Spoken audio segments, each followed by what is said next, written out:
কিন্তু আজকে দুনিয়ার মধ্যে মুসলমান মালিক ভুইলা আজকে কই যাও? মালিকের সাথে তোমার কানেকশন নাই, মালিকের সাথে তোমার সম্পর্ক নাই, মালিকের সাথে তোমার যোগাযোগ নাই। আজকে বেওয়ারিশ কুকুরের মতো ও মানব সন্তানগুলা তোমরা কোথায় ঘুরো? একটু আল্লাহকে সেজদাও দাও না, আল্লাহকে ডাকো না। আল্লাহ তো কোরআনে বলছেন, আমি তো এই দুনিয়ার কোনো কিছুকে খেলনার বস্তু হিসাবে সৃষ্টি করি নাই। ওমা খলাকনাস সামাওয়াতি ওয়াল আরদা ওমা বাইনাহুমা লাইবিন। আসমান জমিনের মধ্যে যা দেখো আর না দেখো, কোনো কিছুকে আমি মস্কারা হিসাবে সৃষ্টি করি নাই, খেলনার বস্তু হিসাবে সৃষ্টি করি নাই। ওরে আদম সন্তান, এত আদর যত্ন প্রেম ভালোবাসা দিয়া তোদেরকে সৃষ্টি করলাম, তোদেরকে সমস্ত পৃথিবীর সব কিছু তোদের অধীনস্থ করে দিলাম, সব কিছুকে তোদের ডিউটিতে লাগায়া দিলাম, তোদের খেদমতে লাগায়া দিলাম। অথচ দুনিয়া থেকে তোরা তোদের জীবনটাকে তোরা খেলনা বানায়া ফেললি, তোরা মালিক চিনলি না, মালিকের সাথে তোদের কোনো সম্পর্ক নাই। আল্লাহ ফেরেশতাকে বললেন, আমার বান্দা ইবাদত করে, একা একা করে, আমার বান্দা অন্য বান্দাদেরকে আমার সাথে জোড়া লাগায়া দেয় না, অন্য বান্দারা আমার নাফরমানি করে, তার চেহারার মধ্যে কোনো ভাঁজ নাই, তাকে সহ তুমি ওই এলাকাটাকে উল্টায়া দাও। আমার ভাই ও দোস্ত বুজুর্গ, শুধু একা একা মসজিদের সামনের কাতারে গিয়ে বসে বসে ইবাদত করলে হবে না। আমার ঘরের মানুষগুলা এরা আল্লাহকে সেজদা করে কিনা খবর নিতে হবে, আমার প্রতিবেশী তারা আল্লাহকে মানে কিনা খবর নিতে হবে, আমার ভাই দোস্ত নামাজ পড়ে কিনা খবর নিতে হবে, হালাল বাদ দিয়ে হারামে ঢুকলো কিনা খবর নিতে হবে। ওরে আমাদেরকে তো আল্লাহ কোরআনে বলছেন, কুনতুম খায়রা উম্মাতিন উখরিজাত লিন্নাস আরুফি ওয়া তানহাউনা আনিল মুনকার। আল্লাহ বলেন, ও আমার হাবিবের উম্মতেরা শোনো, এই পৃথিবীতে কত উম্মত আমি, কত জাতি আমি সৃষ্টি করেছি, কিন্তু তোমাদেরকে আমি উত্তম মহা উত্তম জাতি হিসাবে দুনিয়ায় প্রেরণ করেছি। তার কারণ তোমাদের বৈশিষ্ট্য হইল তা'মুরুনা বিল মা'রুফি, মানুষকে তোমরা সৎ কাজের আদেশ করবা, বেনামাজিকে নামাজের কথা বলবা, বেপর্দাকে পর্দার কথা বলবা, হারামখোরকে হারাম ছাড়তে বলবা, যে গুনাহ করে গুনাহগারকে গুনাহ ছাড়তে বলবা, বলে ভালো কাজের আদেশ করবা, মন্দ কাজ থেকে বাধা দিবা, পাশাপাশি তুমি নিজেও আমল করবা। আমার প্রিয় ভাইয়েরা, বর্তমান যে জমানা চলছে গুনাহের জমানা। আল্লাহ নবী আলাইহিস সালাতু ওয়াস সালাম বলেছেন, এমন এক যুগ আসবে যেই যুগের মানুষের ঈমান রক্ষা করা এত বেশি কঠিন হবে, যতটা কঠিন হবে না হাতের তালুতে জ্বলন্ত আগুনের কয়লা রাখা। আমরা যারা এখানে উপস্থিত, বলুন তো, জ্বলন্ত আগুনের কয়লা আমরা কি হাতের মধ্যে মুঠ করে রাখতে পারবো? সম্ভব না। আল্লাহ নবী বলছেন, এটা যতটা অসম্ভব তার থেকেও অসম্ভব হয়ে যাবে ঈমান রক্ষা করা। অন্য হাদিসে আল্লাহ নবী আলাইহিস সালাতু ওয়াস সালাম বলছেন, ইউসবিহু মুমিনান ওয়া ইউমসি কাফিরা, ইউমসি মুমিনান ইউসবিহু কাফিরা। এক জামানা এমন আসবে, একজন মানুষ সকালবেলায় ঘুম থেকে উঠবে ঈমানদার অবস্থায়, কিন্তু সন্ধ্যায় ঘরে ফিরবে বেঈমান হয়ে, সন্ধ্যায় ঘরে ফিরবে ঈমানের সাথে, সকালবেলায় ঘর থেকে বের হবে বেঈমান হয়ে। সেই জামানা তো মনে হচ্ছে অনেকটাই কাছাকাছি। যেই জামানা এখানে গুনাহের সয়লাব চলতেছে, চতুর্দিকে গুনাহ, আরো ভয়াবহ ব্যাপার হইল যেই জামানার মানুষের হালত, ইমানি হালত এতটা নাজুক হয়ে গেছে, কাউকে গুনাহ করতে দেখলে কোনো আশ্চর্য লাগে না, অবাক লাগে না, কিন্তু কাউকে হঠাৎ করে বা কাউকে নেক আমল করতে দেখলে খারাপ লাগে। মা বাবার যুবক ছেলেটা কলেজে ভর্তি হয়েছে, দাওয়াত ও তাবলীগের নিসবতে, কোনো আলেম ওলামার সোহবতে কোনো কারণে যদি তার মুখে দাড়ি এসে যায়, মা বাবাই তাকে উৎসাহিত করে, বাবা তোর এখনো বয়স হয় নাই, কলেজে পরে ভার্সিটিতে যাওয়া লাগবে, ভার্সিটি শেষ করে তোর চাকরির বিভিন্ন জায়গায় অ্যাপ্লিকেশন করতে হবে, দাড়ি থাকলে তো চাকরি হবে না। তোর এখনো বয়স হয়েছে, বয়স হোক তারপরে দাড়ি রাখবি, অসুবিধা কি? কি ভাই বলে কি বলে না? বন্ধু বন্ধুকে তিরস্কার করে দাড়ি রাখলে, বন্ধু বন্ধুকে নামাজ পড়লে তিরস্কার করে। আল্লাহ, এই ভয়াবহ এক যুগ চলতেছে। কিন্তু বলেন তো, মা বাবা যে সন্তানকে বুঝাইলো যে বাবা তোর বয়স হয় নাই, ওর কি বয়স হয় নাই? বয়স হয় নাই। দিনের সাথে বয়সের সাথে সম্পর্ক কোনটা? যা আমরা যে দিন পালন করি, ইমানের উপরে চলি, এইটার প্রয়োজন হবে আমাদের আখেরাতে। তো এখন আখেরাতে যাওয়ার সময় কি সন্তানের হয় নাই? এই পৃথিবী কি এই নিজামের উপরে চলে যে বাবা মা মৃত্যু না বরং মারা না গেলে সন্তান মারা যায় না? বাবা মার আগে কি সন্তান মরে না? কি বলেন, মরে না? বাবা মার আগে সন্তান মারা যায়, দাদা দাদির আগেও নাতিপুতি মারা যায় না? যায় না? নাতিপুতি মারা যায় দাদা দাদির আগেও। অথচ কি বুঝাইলো যে তোর তো এখনো বয়স হয় নাই, এত তাড়াতাড়ি তুই কেন দাড়ি রাখবি? এত তাড়াতাড়ি মৌলবী হয়ে গেলে কেমনে হবে? এটা হচ্ছে আমাদের ইমানি দুর্বলতার মহা বড় একটা নিদর্শন, যে আমরা গুনাহ দেখলে কোনো ধরনের আমাদের দিলের মধ্যে কষ্ট লাগে না।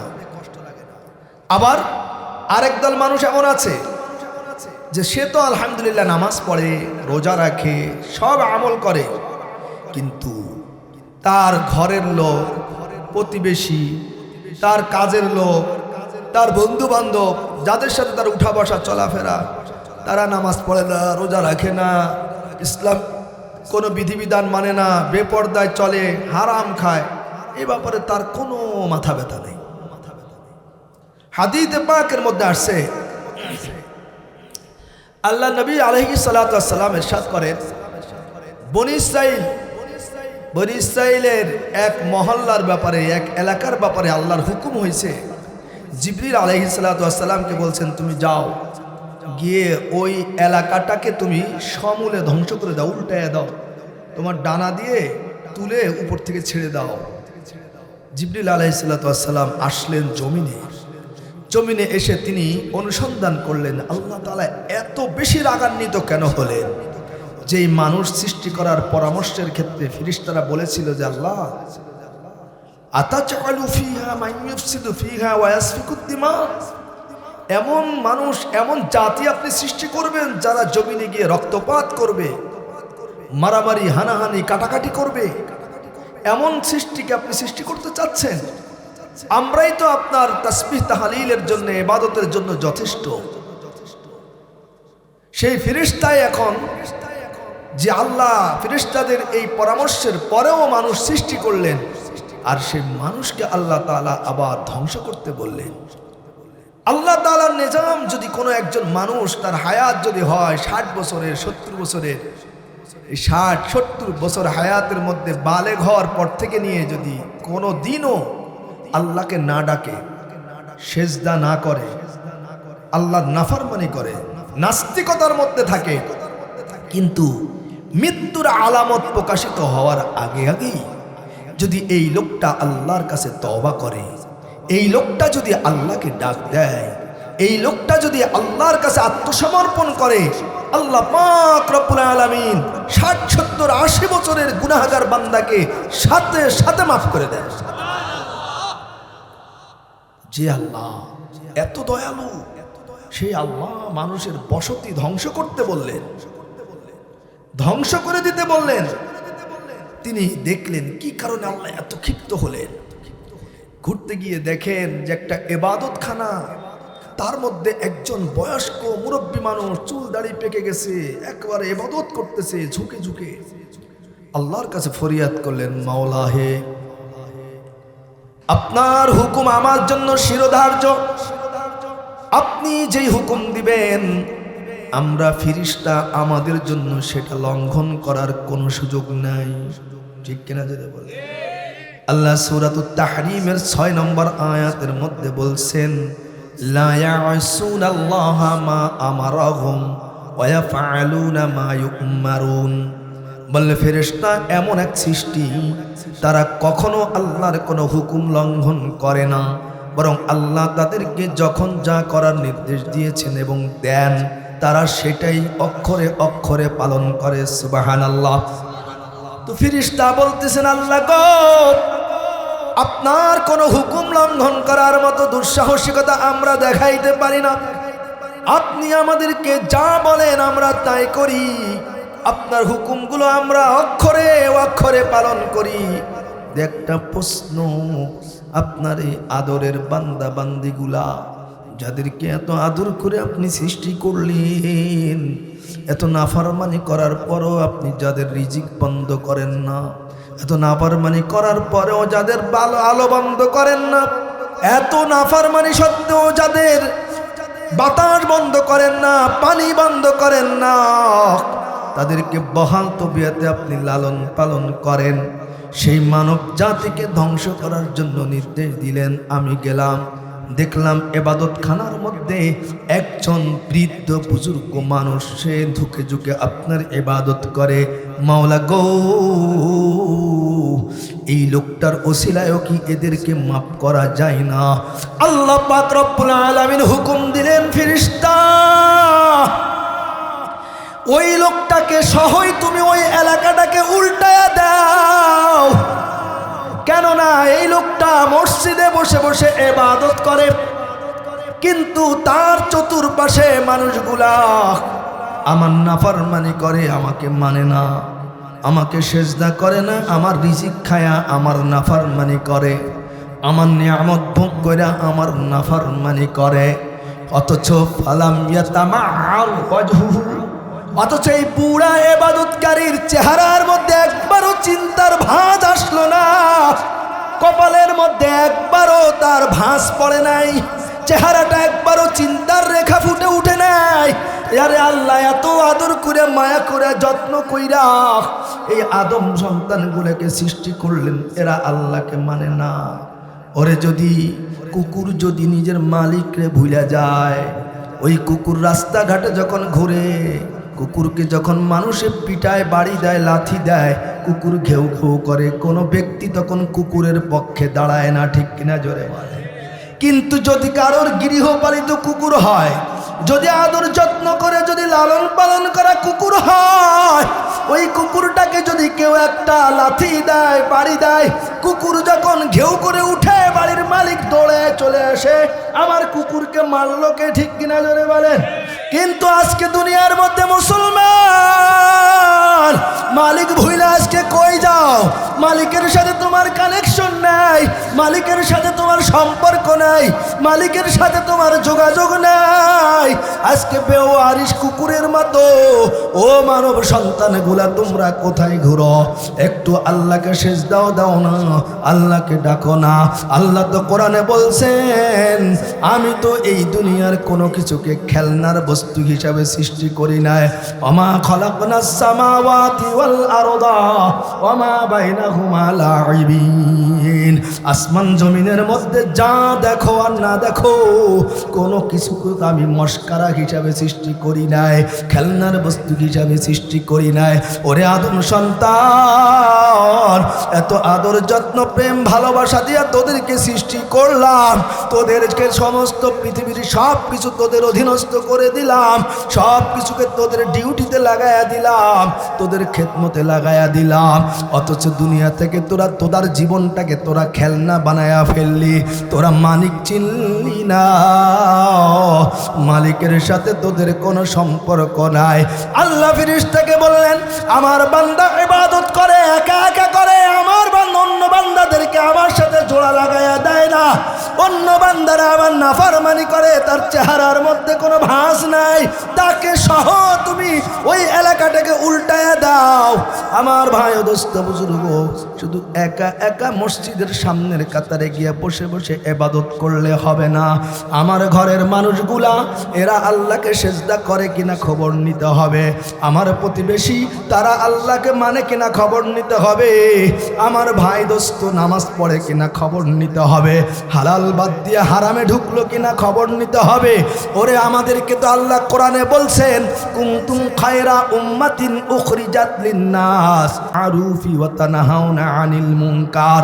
আল্লাহ বলেন, ও আমার হাবিবের উম্মতেরা শোনো, এই পৃথিবীতে কত উম্মত আমি, কত জাতি আমি সৃষ্টি করেছি, কিন্তু তোমাদেরকে আমি উত্তম মহা উত্তম জাতি হিসেবে দুনিয়ায় প্রেরণ করেছি। তার কারণ তোমাদের বৈশিষ্ট্য হইল তা'মুরুনা বিল মা'রুফি, মানুষকে তোমরা সৎ কাজের আদেশ করবা, বেনামাজিকে নামাজের কথা বলবা, বেপর্দাকে পর্দার কথা বলবা, হারামখোরকে হারাম ছাড়তে বলবা, যে গুনাহ করে গুনাহগারকে গুনাহ ছাড়তে বলবা, বলে ভালো কাজের আদেশ করবা, মন্দ কাজ থেকে বাধা দিবা, পাশাপাশি তুমি নিজেও আমল করবা।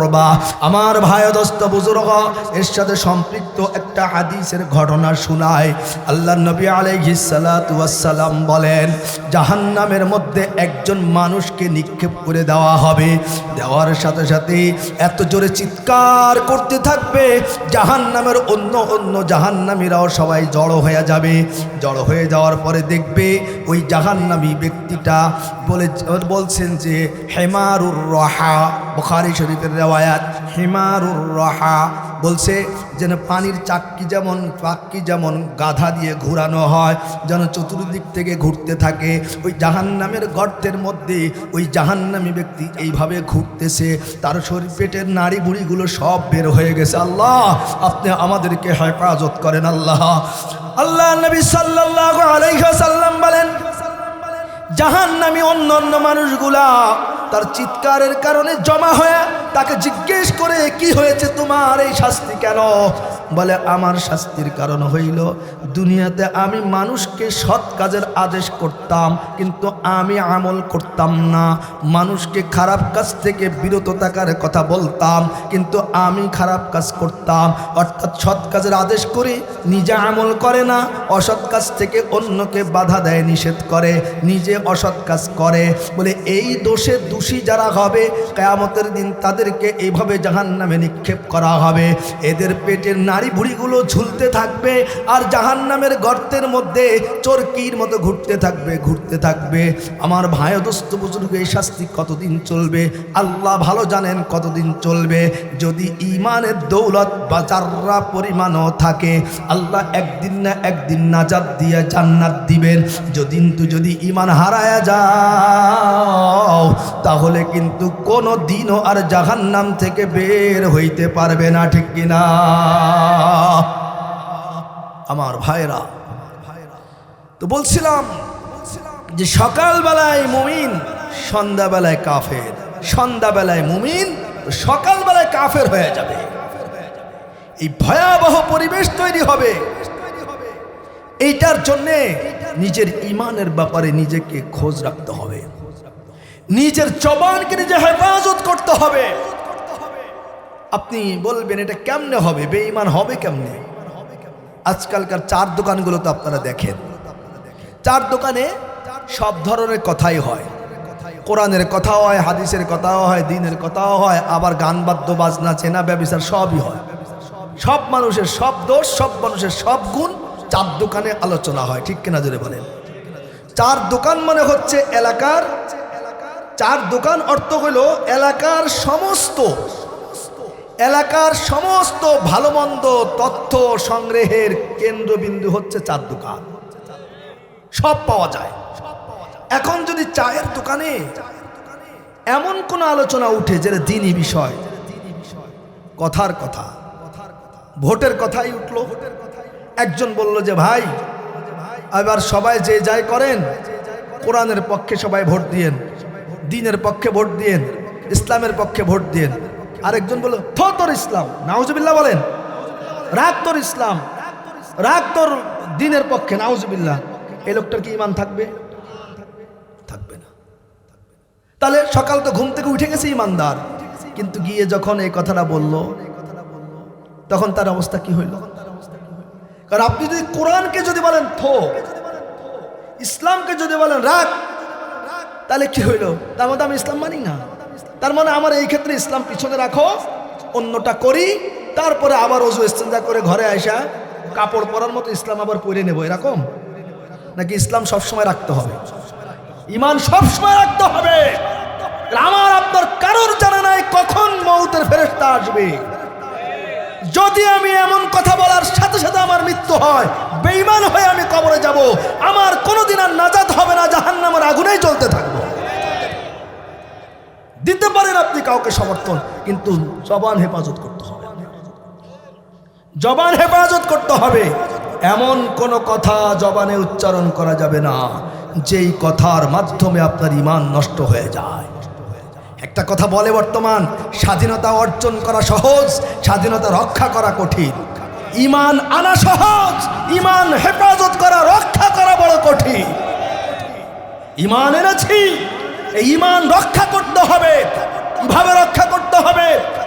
ঈমান আনতে হয় যত জিনিসের উপর। এক কথা, ইসলামের অকাট্য যত বিধিবিধান আছে, এর কোনো একটা বিধানকে যদি কোনো ব্যক্তি অস্বীকার করে অথবা অপব্যাখ্যা করে অথবা তুচ্ছ তাচ্ছিল্য করে, সাথে সাথে ইসলামের সব কিছু মানার পরেও এই একটা বিধানকে তুচ্ছ তাচ্ছিল্য করার কারণে, অবজ্ঞা করার কারণে, অবমাননা করার কারণে সে কাফের হয়ে যাবে, বেঈমান হয়ে যাবে সাথে সাথে। সে ঈমান আনা সহজ, ঈমানের হেফাজত করা বড় কঠিন।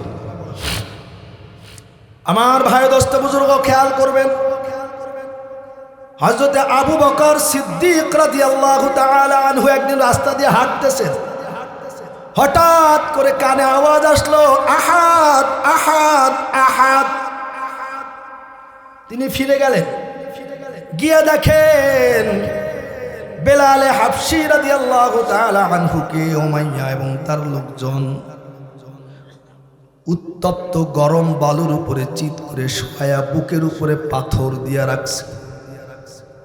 আর বেলাল হাবশী রাদিয়াল্লাহু তাআলা আনহু আহাদ আহাদ আহাদ বলে চিৎকার দেয়, অর্থাৎ আমার আল্লাহ এক, তোদের হবল মানি না। আমার আল্লাহ এক, তোদের লাত মানি না। আমার আল্লাহ এক, তোদের উজ্জা মানি না। আমার আল্লাহ এক, তোদের নসর মানি না, ইয়াগুস মানি না, তোদের 365 দেবতা মানি না। সব কিছুর ঊর্ধ্বে কে? আমার আল্লাহ এক, আহাদ আহাদ আহাদ আহাদ বলে জিকির করতেছে। আর উমাইয়ার লোকজন বলতেছে, তুমি যদি আহাদ আহাদ বন্ধ না করো, তোমাকে এই শাস্তি চলতে থাকবে, শাস্তি দিতে দিতে দিতে দিতে এক সময় তোমাকে মেরে ফেলবো যদি তুমি আহাদ উচ্চারণ বন্ধ না করো। আবু বকর সিদ্দিক জলিলুল কদর সাহাবী, মুরব্বী সাহাবী, বয়স্ক সাহাবী বেলাল রাদিয়াল্লাহু তাআলা আনহুকে ডাক দিয়ে বললেন, ভাই বেলাল, ওরা যেহেতু বলে তুমি আহাদ বললে শাস্তি বাড়বে, তুমি তোমার আহাদ বলাটা বন্ধ করো। আল্লাহ তো জানেন তোমার কলিজার মধ্যে আহাদ আছে। সুবহানাল্লাহ। আল্লাহ তো জানেন তোমার কলিজার মধ্যে আহাদ আছে, তোমার কলবের মধ্যে আহাদ আছে, তোমার কলবের মধ্যে আল্লাহর মহব্বত ভরপুর আছে। আল্লাহ জানেন। কিছুক্ষণের জন্য জবান বন্ধ রাখো, এই কাফেরদের শাস্তি কমে যাক। হযরত বেলাল রাদিয়াল্লাহু তাআলা আনহু হযরত আবু বকর রাদিয়াল্লাহু তাআলা আনহুর এই পরামর্শটা একটু মানলেন, চেষ্টা করলেন বন্ধ রাখার, কিন্তু না, একটু পরে গিয়ে আবার উচ্চ জোরে আগের থেকে আওয়াজ দিয়া আহাদ আহাদ আহাদ বলে চিৎকার করে উঠছে। সুবহানাল্লাহ। আবু বকর রাদিয়াল্লাহু তাআলা আনহু বলেন, ভাই বেলাল, তোমাকে না বললাম? বলে, ভাই আবু বকর, আমার কলিজার মধ্যে আল্লাহর প্রেম, মহব্বত, ভালোবাসা এমন ভাবে জমছে, যেমন নিচের দিক থেকে যদি পানির কোনো ফোয়ারা উঠতে থাকে, এর মুখে যদি কেউ পাও দিয়ে চাপ দিয়ে ধরে, অন্য দিক থেকে মাটি ছিদ্র করে পানি উঠবে, ঠিক কিনা জোরে বলেন? এর উপরে যদি বড় মাটির চাকা দিয়ে চাপা দেওয়া হয়, অন্য দিক থেকে ছিদ্র হয়ে পানি বের হবে। বলে আমার কলিজাটা আল্লাহ তাআলার প্রেম, মহব্বত, ভালোবাসা এমন ভাবে পূর্ণ হয়ে গেছে, এখানে আমি চাপা দিয়ে রাখতে চাইলেও থাকে না, বন্ধ করতে চাইলেও বন্ধ হয় না। আবু বকর রাদিয়াল্লাহু তাআলা আনহু বললেন, ভাই বেলাল, তোকে স্বাধীনতা দিলাম, তুই ডাকতে থাক, ডাকতে থাক, কারণ তোর এই ডাকের এত মজা, শরীরের উপরে পাথর দিলেও এই মজা মিটানো যায় না, আগুনে পোড়াইলেও এই মজা যায় না, এই মজা থেকে কেউ নিবৃত করতে পারবে না, এই মজা থেকে কেউ বিরত করতে পারবে না। তোর জিকির তুই চালায়া যা, সুবহানাল্লাহ। ইমানকে কিভাবে হেফাজত করতে হবে? আর আমরা একটু অভাব হইলেই সুদে চলে যায়, এনজিওর কাছে চলে যায়। ইমান বিক্রি করতে কোনো দ্বিধা করি না। এক কাপ চার কাছে ইমান বিক্রি করে দেই, এক প্যাকেট সিগারেটের কাছে ইমান বিক্রি করে দেই। ইমান এত সস্তা না, যেই ইমানের বিনিময়ে আমাকে আপনাকে আল্লাহ তাআলা জান্নাত দিবেন। আল্লাহ নবী যেই জান্নাতের কথা বলছেন, ও আমার সাহাবীরা শুনো, বলে রাখালরা তাদের গরু ঘোড়াগুলো তাড়ানোর জন্য যে চাবুক ব্যবহার করে, একটা চাবুক যদি জান্নাতের মধ্যে রেখে দেওয়া হয়, এই চাবুকের নিচে জান্নাতের যতটুকু জমিন স্পর্শ করবে, এই জমিনটাকে যদি এক পাল্লার মধ্যে উঠায়া দেওয়া হয়, আর আসমান জমিন এবং তার মধ্যে যা কিছু আছে সব কিছুকে যদি এক পাল্লায় উঠায়া দেওয়া হয়, জান্নাতের এক চাবুক পরিমাণ জায়গার দাম, ওজন সারা দুনিয়া আসমান জমিন সব কিছুর থেকেও বেশি হয়ে যাবে। সুবহানাল্লাহ। তাহলে ইমানের দাম কত বেশি বলেন তো? ইমান ছাড়া কিন্তু ওই জান্নাতে যাওয়া যাবে না। ইমান হলো জান্নাতের টিকিট, নেক আমল হচ্ছে জান্নাতের ডিভিশন। ইমান জান্নাতের টিকিট আর নেক আমল জান্নাতের ডিভিশন। ইমান ছাড়া জান্নাতে যাওয়াই যাবে না, টিকিট ছাড়া জান্নাতে যাওয়া যাবে না, চাবি ছাড়া যেমন তালা খোলা যায় না, ইমান ছাড়াও জান্নাতে যাওয়া যাবে না। এই জন্য ভাই ইমান হেফাজত করবো আমরা ইনশাআল্লাহ। ইমানের ব্যাপারে কোনো আপোষ নেই। একটা ঘটনা মনে আসছে, বলে দিই। হযরত বেলাল রাদিয়াল্লাহু তাআলা আনহুকে আবু বকর রাদিয়াল্লাহু তাআলা নসিহত করলেন যে, ভাই তুমি তোমার মনের মধ্যে এটা গোপন রাখো, তোমার দিলের মধ্যে তো আল্লাহ আছেন। নসিহত করছেন। ঘটনা কি? একদিন ইবনু দাগিনা, একজন কাফের, এক গোত্রের সর্দার, সে আসতেছে মক্কার দিকে, দেখে যে টোল টুপলা নিয়ে একটা মুরব্বী লোক চলে যাচ্ছে। উনি ঘুরে দাঁড়ায়, এই তুমি কে? কাছে, আবু বকর, কি ব্যাপার? টোল টুপলা নিয়ে কই যাও? তো উনি বলতেছেন যে, না, আমি আর মক্কায় থাকবো না, আমি আর মক্কায় থাকবো না। কেন? বলে যে মক্কার মানুষ, তাদের জুলুম নির্যাতন, এটা আমি আর সহ্য করতে পারছি না, আমি চলে যাব। তখন ইবনু দাগিনা বলল, ইন্না মিথলাকা লা ইউখরিজু ওয়া লা ইউখরাজু। আবু বকর, তোমার মতো ব্যক্তি না মক্কা থেকে বের হয়ে যাইতে পারে, না তোমার মতো ব্যক্তিকে মক্কা থেকে বের করে দেওয়া যায়। তোমার মতো সম্ভ্রান্ত ব্যক্তিকে মক্কা থেকে বের করে দেওয়া এটা সমুচিত নয়, আমার সাথে আসো। নিয়ে গেছে মক্কার কুরাইশ সর্দারদের কাছে, নিয়ে গিয়ে বলছে, এই শোনো, আমি ইবনু দাগিনা, আমাকে তো তোমরা চিনো, অমুক গোত্রের সর্দার আমি, তোমাদের সাথে আমার বন্ধুত্ব আছে, দুস্তি আছে, চলাফেরা আছে। আমি আবু বকরের ব্যাপারে একটা সুপারিশ তোমাদের কাছে নিয়ে আসছি। আমি দেখলাম আবু বকর চলে যাচ্ছে, অত আবু বকরের মতো মানুষ কেন যাবে? আবু বকর তো কি করে? ইয়াসিলুর রেহমা, আত্মীয়তার সম্পর্ক রক্ষা করে। ওয়াকসিবুল মাদুম, যারা নিঃস্ব তাদের জন্য আয় রোজগার করে। ওয়াহমিলুল কাল্লা, যাদের ঋণের বোঝা আছে অথবা যারা বোঝা বহন করে, এই বোঝাগুলো সে নিজের কাঁধে বহন করে।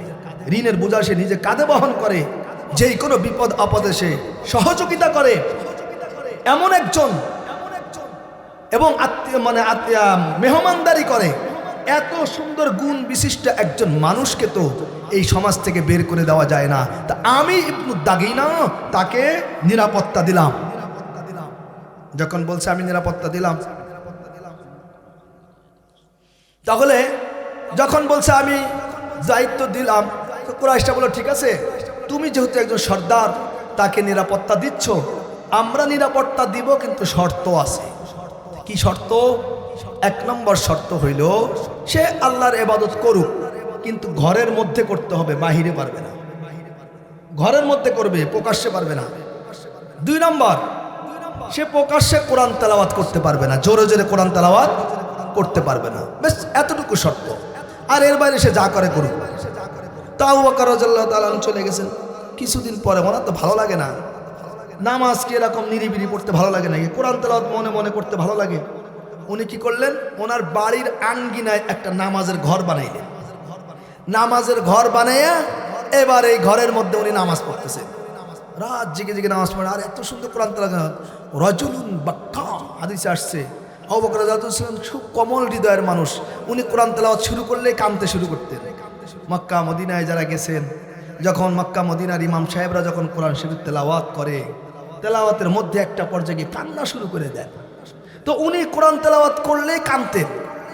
এখন ওনার এই তেলাওয়াতে ওই কাফেরদের বউ বাচ্চারা, মহিলারা আর শিশুরা, এরা ঘর বাড়ি ছেড়ে সব এসে ওনার বাড়ির চারপাশে দাঁড়ায় খালি এই কোরআন শরীফ তেলাওয়াত শুনে আর ওনার দিকে তাকায়া থাকে।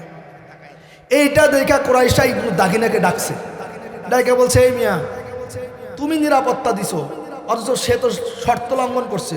তুমি তার শর্ত যদি মানে তাহলে নিরাপত্তা থাকবে, না হলে আমরা তুমি তার থেকে নিরাপত্তা উঠায় নাও। এখন সে গিয়ে আবু বকর রাদিয়াল্লাহু তাআলা বলছে, আবু বকর, তুমি যা শুরু করছো সারা দুনিয়ার মানুষ আমাকে বলবে যে ইবনু দাগিনার মতো ব্যক্তি একজনকে নিরাপত্তা দিয়েছে, অথচ সে তার শর্ত মানে নাই। আমি এই অপমান সহ্য করতে পারবো না। সুতরাং তুমি আমার শর্ত যদি মানো, নিরাপত্তা থাকলো, না হলে আমি নিরাপত্তা তোমার থেকে তুলে নিলাম। আবু বকর রাদিয়াল্লাহু কি বললেন? আবু বকর রাদিয়াল্লাহু তাআলা আনহু বললেন, ইবনু দাগিনা, তোমার নিরাপত্তার আমার দরকার নাই, তোমার নিরাপত্তার আমার দরকার নাই, তোমার সহযোগিতার দরকার নাই। আমি আমার আল্লাহর জিম্মাদারিকে বেছে নিলাম, আমি আল্লাহর জিম্মায় চলে গেলাম, তোমাদের কোনো জিম্মাদারি আমার দরকার নাই। সুবহানাল্লাহ। উনি ওয়াজ করলেন বেলাল রাদিয়াল্লাহু তাআলা আনহুকে যে তোমার মনে তো আল্লাহ আছে, তুমি মুখে বন্ধ রাখো। আর উনি যে শর্ত দিলেন, উনি নিজেই আর মনে মনে কোরআন তেলাওয়াত করতে পারলেন না। এইটা কি আসলে গোপন রাখার জিনিস? হ্যাঁ, কেউ যদি ছেলে মেয়ে যদি বালেগ হয়, ও যত গোপন করতে চায় গোপন রাখতে পারবে? এটা তো আল্লাহ তাআলার সৃষ্টি।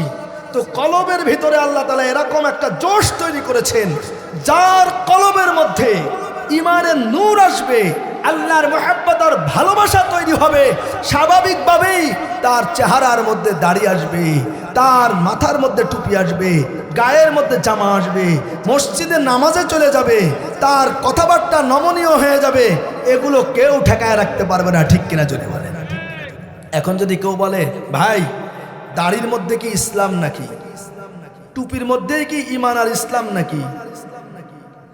দাড়ির মধ্যে টুপির মধ্যে ঈমান আর ইসলাম না, কিন্তু ঈমান এবং ইসলামের মধ্যে দাড়িও আছে, টুপি আছে। ঠিক কিনা জোরে বলেন।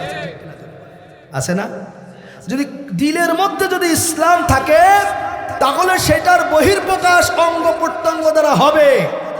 আর যদি দিলের মধ্যে যদি কারোর ইসলাম না থাকে, ঈমান না থাকে, আল্লাহর মহব্বত না থাকে, তো তার বাহ্যিক অঙ্গ প্রত্যঙ্গে তার কোনো আলামত প্রকাশ পাবে না। ঠিক কিনা জোরে বলেন। আমাদের হাফিজুর রহমান সিদ্দিকী সাহেব সুন্দর একটা উদাহরণ দেন এই ক্ষেত্রে, যে একটা আমের আটি আপনি এটা লাগাইলেন, এর ভিতরের যে ছোট্ট যে কুশিটা থাকে এইটা নাই, এটা নষ্ট হয়ে গেছে। এটার যত ভালো মাটিতেই লাগান গাছ কি উঠবে, কিন্তু যদি কুশি থাকে ভিতরে, এরপর আপনি যেখানেই লাগাবেন এর কিন্তু একটা গাছ উঠবে। কেন?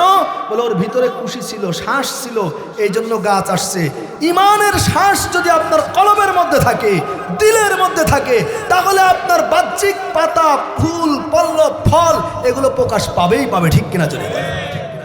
এই কথা যারা অজুহাত দিয়ে দাড়ি কাটে, এই অজুহাতে যারা চুল বড় রাখে, এই অজুহাতে যারা টুপি ছেড়ে দেয়, পাঞ্জাবি ছেড়ে দেয়, এই সমস্ত আজে বাজে কথা বলে, আসলে প্রকৃতপক্ষে ওদের দিলের ঈমানের হালতের মধ্যে সমস্যা আছে। ভাই ও দোস্ত বুজুর্গ, যে কথা থেকে আমার আজকের আলোচনা এদিক চলে আসছে, সেটা হলো এই জামানা বড় খারাপ। ইমান রক্ষা করা বড় কঠিন। ইমান নষ্ট করার জন্য, ইমান ছিনিয়ে নেওয়ার জন্য হাজারো প্রস্তুতি, ইমান রক্ষা করার জন্য কোনো প্রস্তুতি নেই। আজকে যেই পরিমাণ প্যান্ডেল করেছে, আমি আসার সময় দেখলাম মেলার মধ্যে বয়স্ক যুবতী মেয়েরা আর যুবক ছেলেরা একেবারে গায়ে গায়ে মিশে ঢলাঢলি করে কেনাকাটা করতেছে, ঘোরাঘুরি করতেছে। নাম হয়েছে ওয়াজ মাহফিল, না নাম দিছে ওয়াজ মাহফিল ও হালকায় জিকির, অথচ এটাকে ওয়াজ মাহফিলে কয়জন আর ওখানে গিয়ে দেখেন ওটা মেলা মেলা হয়ে গেছে। এই ওয়াজের নামে বর্তমানে আর একটা গুনার কাজকে ইস্টাবলিশ করা হচ্ছে, আর একটা গুনার কাজকে আমরা অনুমোদন করতেছি। সুতরাং যারা ওয়াজ মাহফিল দিয়ে 100% গুনামুক্ত রাখতে পারবেন তাদের ওয়াজ মাহফিল দেওয়া উচিত। যারা ওয়াজ মাহফিল দিয়ে গুনামুক্ত পরিবেশ করতে পারবো না তাদের জন্য ওয়াজ মাহফিল দেওয়া ঠিক না। আপনার 1000 রাকাত নফল নামাজ পড়ার থেকেও একটা কবিরা গুনাহ থেকে বাঁচা উত্তম। 1000 নফল নামাজ সম্পর্কে আল্লাহ জিজ্ঞেস করবেন না। 1000 নফল নামাজ না পড়লেও কেউ জাহান্নামে যাবে না, কিন্তু একটা কবিরা গুনার কারণে তার ঈমান নষ্ট হইতে পারে, সে জাহান্নামে যাবে।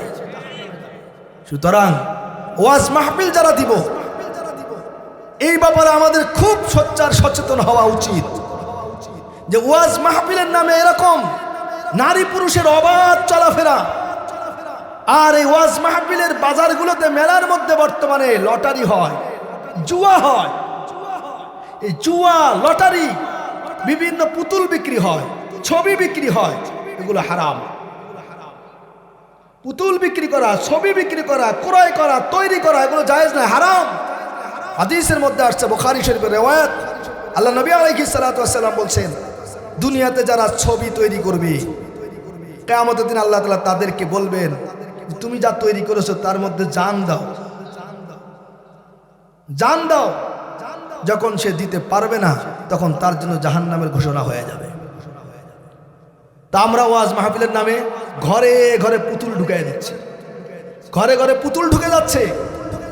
ওই যে উঠতেছে মাছ, এটা পুতুল না, এটা তো মাছ, তার তো প্রাণী, প্রাণী উঠতেছে, বাস পাখি উঠতেছে, হাঁস উঠতেছে, এগুলো ঝুলাই ঝুলাই বিক্রি করে আর কিনে নিয়ে যাচ্ছে, আর পুতুল তো আলাদা আছেই।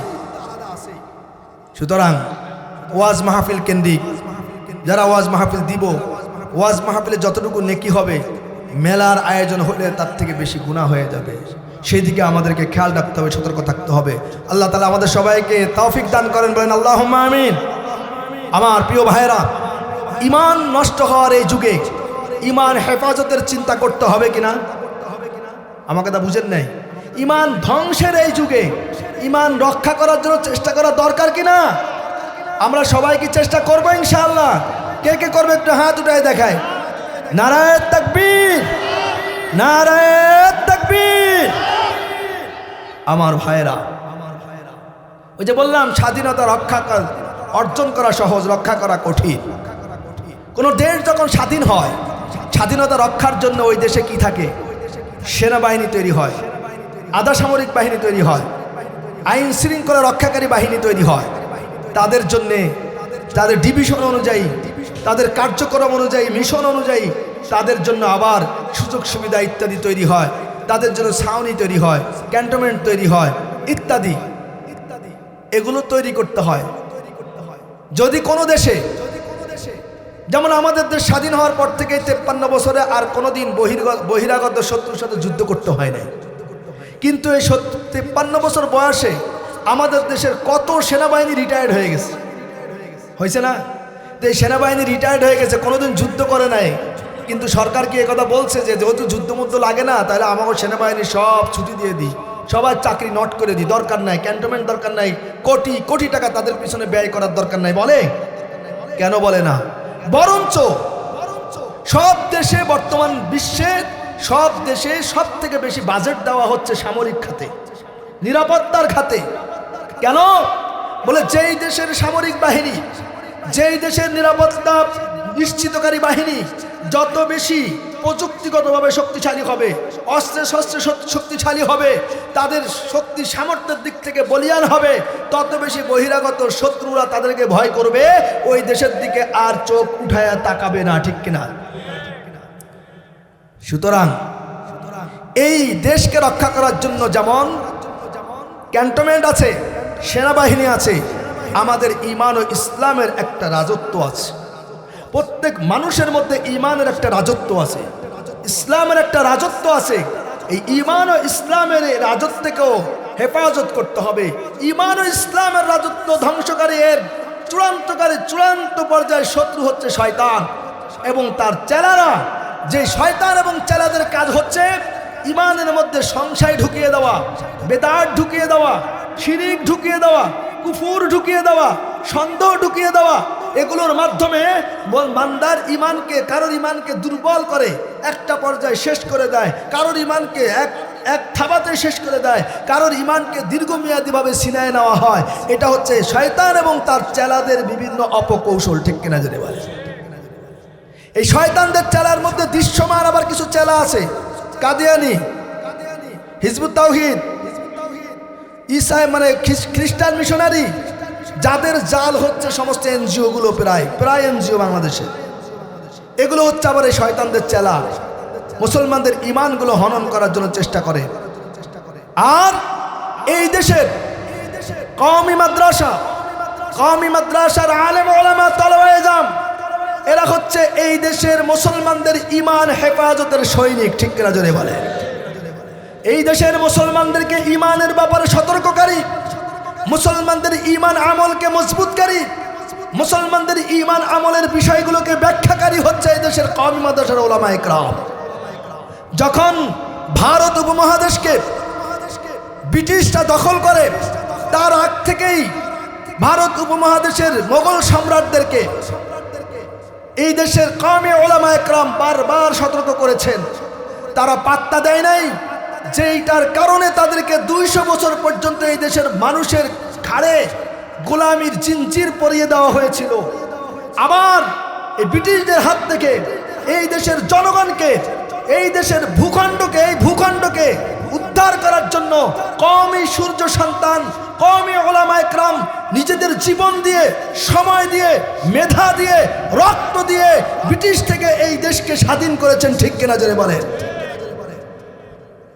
যেখানে একদিনে 14,000 আলেমকে ব্রাশ ফায়ার করে হত্যা করা হয়েছে। শেরশাহ শেরশাহ রোড, যেটা আমাদের এই দিক থেকে হয়ে আপনার একেবারে এই যে সরসুনা হয়ে যে রোডটা চলে গেছে শালিখার দিকে, এই রোড, এটার নাম সেই রোড। এই রোড হয়ে কলকাতা হয়ে, এটা ইন্ডিয়া হয়ে, এটা চলে গেছে একেবারে এই পর্যন্ত, পাকিস্তান পর্যন্ত। পুরা রোডের কোনো গাছ ছিল না যেই গাছে এক একজন আলেমের লাশ ঝুলানো হয় নাই। আলেমদেরকে বলা হয়েছে, তোমরা ব্রিটিশদের পক্ষে ফতোয়া দাও, ব্রিটিশদের বিরুদ্ধে আন্দোলন করা বন্ধ করো, এই দেশের মুসলমানদেরকে জিহাদে উদ্বুদ্ধ করা বন্ধ করো, না হলে তোমাদেরকে হত্যা করা হবে।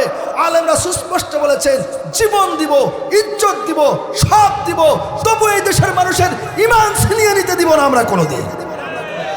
যেই কারণে জ্বলন্ত আগুনের মধ্যে আলেম ওলামাকে শুকরের কাঁচা চামড়ার মধ্যে ঢুকিয়ে সেলাই করে জ্বলন্ত আগুনের মধ্যে দিয়ে পোড়ানো হয়েছে, কিন্তু একজন আলেমও তাদের কাছে নথি স্বীকার করে নাই।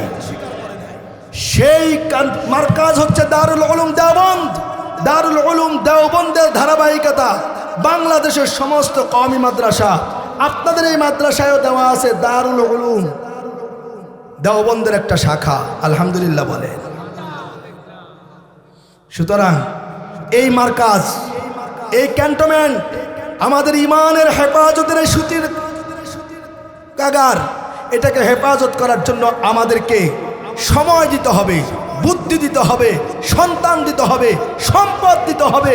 প্রয়োজন হইলে বাতিলের বিরুদ্ধে আলেম ওলামার সাথে এক কাতারে গিয়ে লড়াই করতে হবে, জিহাদ করতে হবে। তবু আমরা আমাদের ঈমান এবং দেশের 1 ইঞ্চি মাটি আমরা ছাড়বো না ইনশাআল্লাহ। এই জন্য ভাইয়েরা আমার, আমাদেরকে সব সময় প্রস্তুত থাকতে হবে। আপনারা খেয়াল করেছেন, ঠিক গত 15 বছরের সেই নাটক বাংলাদেশে আবার মঞ্চায়িত হতে যাচ্ছে। গতকাল মাদ্রাসার সাইনবোর্ড লাগিয়ে কোনো এক বিল্ডিংয়ে সেখানে বোমার ঘটনা ঘটানো হয়েছে, আর প্রচার করা হচ্ছে মাদ্রাসায় বোমা তৈরি হচ্ছে, মাদ্রাসায় বোমার কারখানা। নাউজুবিল্লাহ। মাদ্রাসা হচ্ছে কোরআনের কারখানা, ইমানের কারখানা, মাদ্রাসা হচ্ছে তাহাজ্জুদের কারখানা। এই মাদ্রাসাকে বন্ধ করার জন্যে, মাদ্রাসাকে কোনোভাবে দমিয়ে দেওয়ার জন্যে এই ষড়যন্ত্র চলতেছে। এই ষড়যন্ত্রের দিকে আমরা কান দিব না, আমরা এই প্রতিষ্ঠানগুলোর পক্ষে থাকবো ইনশাআল্লাহ। আমার ভাই দোস্ত বুজুর্গ, এখন এই প্রতিষ্ঠানগুলো টিকায় রাখতে হলে আমাদেরকে সময় দিতে হবে, বুদ্ধি দিতে হবে, পরামর্শ দিতে হবে, পাশাপাশি আমাদেরকে আর্থিকভাবেও সহযোগিতা করতে হবে।